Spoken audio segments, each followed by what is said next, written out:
Today I want to talk about something that I think a lot of introverts quietly struggle with, but rarely say out loud. And that is making friends.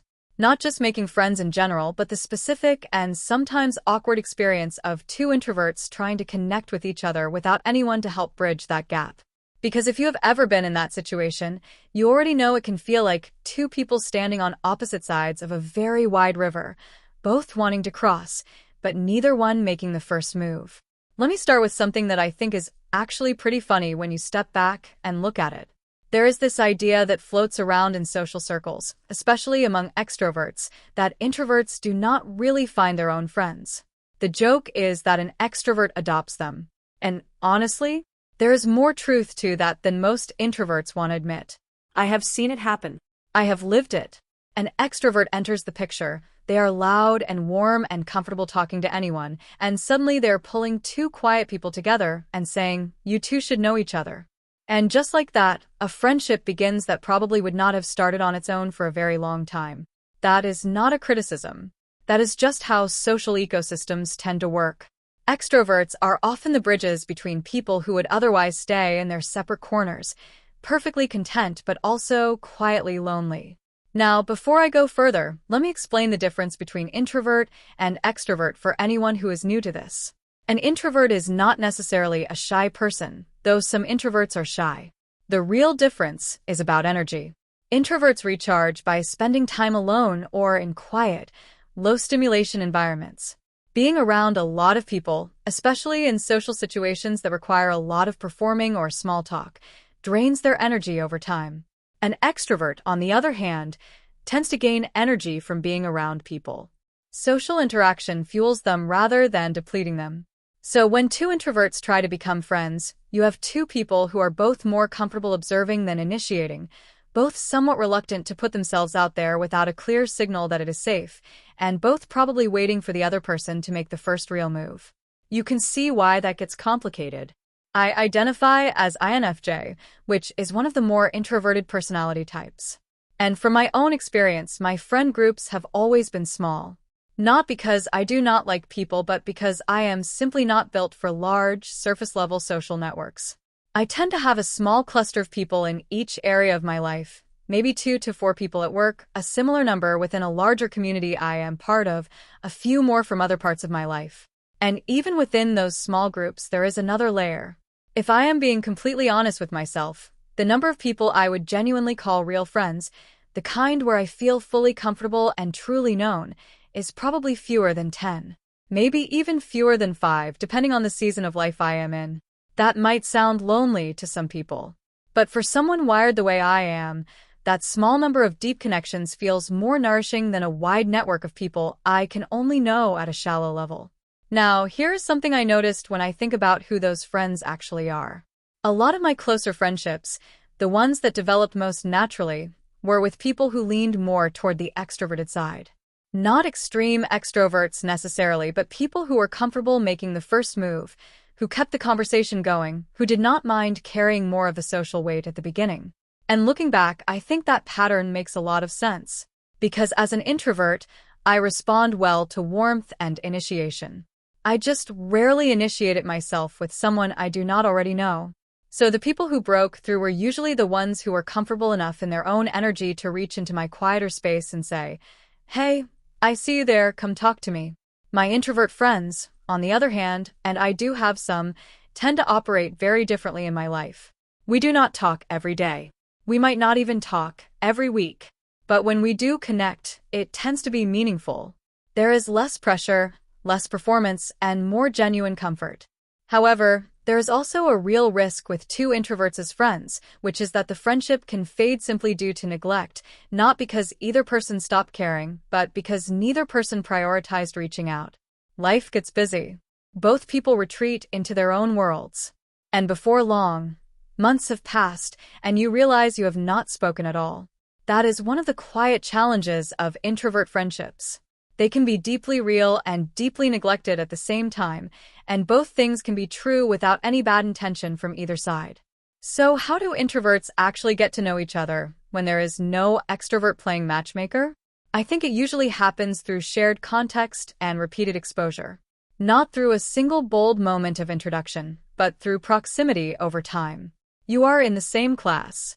You work in the same department. You attend the same weekly gathering. And slowly, through small moments of observation and occasional brief exchanges, a kind of quiet recognition develops. You notice something about that person. Maybe the way they handle themselves. Maybe something they said that was more thoughtful than you expected. And that small thing plants a seed. But it grows slowly, and it needs the right conditions to grow at all. I remember being known in certain workplaces as an introvert before I ever said a word about it, simply because I did not socialize the way louder people did. I was not unfriendly. I just did not fill silences for the sake of filling them. I did not hover at people's desks making small talk. I came in, I did my work, I engaged when it was relevant, and I went home. And while some people misread that as being cold or unapproachable, others respected it. And sometimes, an extrovert in the space would take it upon themselves to introduce me to someone new by saying, "By the way, she is an introvert, so do not take it personally if she seems quiet. Just talk to her and you will see."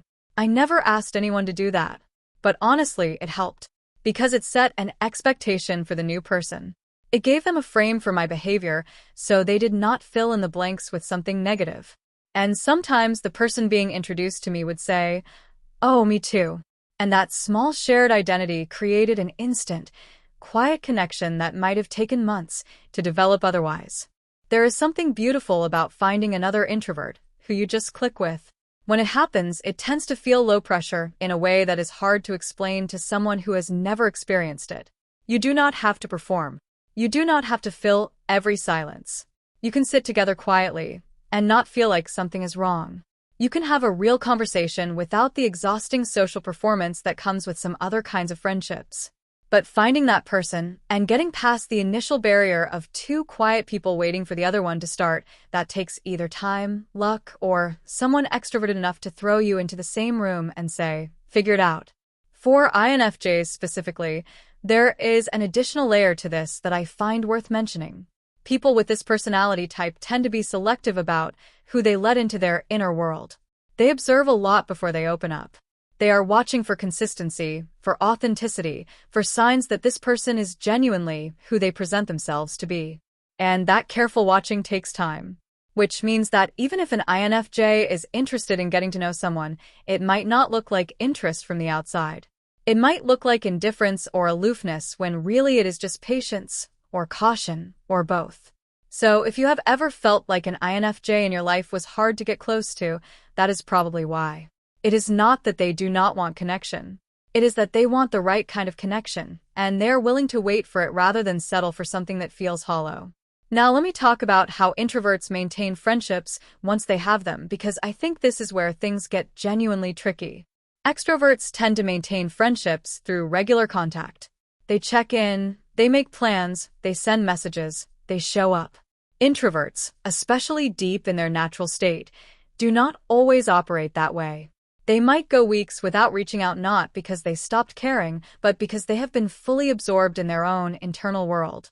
They assume the friendship is still there, still solid, still waiting for them when they come back up for air. And sometimes it is. But sometimes the other person has interpreted that silence as a lack of interest, and by the time the introvert resurfaces, there is a distance that neither of them fully understands. This is something I have had to reckon with in my own life.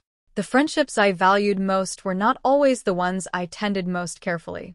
And some of them faded not because anything went wrong, but simply because neither of us was doing the small, consistent work of staying in contact. And with introverts on both sides, that work is easy to defer and easy to forget. I also want to address the role of isolation because I think it is something a lot of introverts experience without fully naming it. There is a difference between chosen solitude and loneliness. Chosen solitude feels restful. It feels like space to breathe and think and recharge. Loneliness is when the solitude stops being chosen and starts being a wall between you and the people you actually want to be close to. Introverts, especially those who have gone through difficult seasons of life, can sometimes slide from one into the other without realizing it. The habits of staying in, of not reaching out, of finding reasons to stay comfortable in the quiet, can start to feel like personality when they are actually just a response to pain or exhaustion or the slow drift that happens when life gets hard. I am aware of that in my own life right now. I am in a period of relative isolation, not entirely by choice, and I notice the difference between the times when the quiet feels peaceful and the times when it feels heavy. Both are real. Both matter. And I think being honest about that difference is important, especially for introverts who tend to convince themselves that they are fine with less human contact than they actually need. The truth is, even the most introverted person needs genuine connection. The amount and the form might look very different from what an extrovert needs. But the need itself is human, and it does not disappear just because you are wired to recharge alone. So if you are an introvert watching this and you have been waiting for someone else to make the first move, maybe with an old friend, maybe with someone new in your life that you have been quietly observing for a while, consider this your small nudge. You do not have to be loud about it. You do not have to transform into someone you are not. A short message, a small gesture, a genuine question directed at someone you have been curious about. That is enough to plant the seed. And sometimes, that tiny first move is the only thing standing between where you are now and a friendship that could genuinely matter to you. Thanks for watching. If this video resonated with you, please consider hitting the subscribe button. I am currently working toward my goal of 1,000 subscribers so I can finally monetize this channel and turn this passion into a sustainable part of my future. This is my unfiltered diary of solo living in the Philippines, and your support helps me keep this channel growing. If you would like to help out even more, you can check out the Buy a Treat for My Pets link in the description. My dogs definitely appreciate the love. Make sure you are subscribed so you do not miss the next update. Thank you for being such an important part of this journey. I will see you in the next one.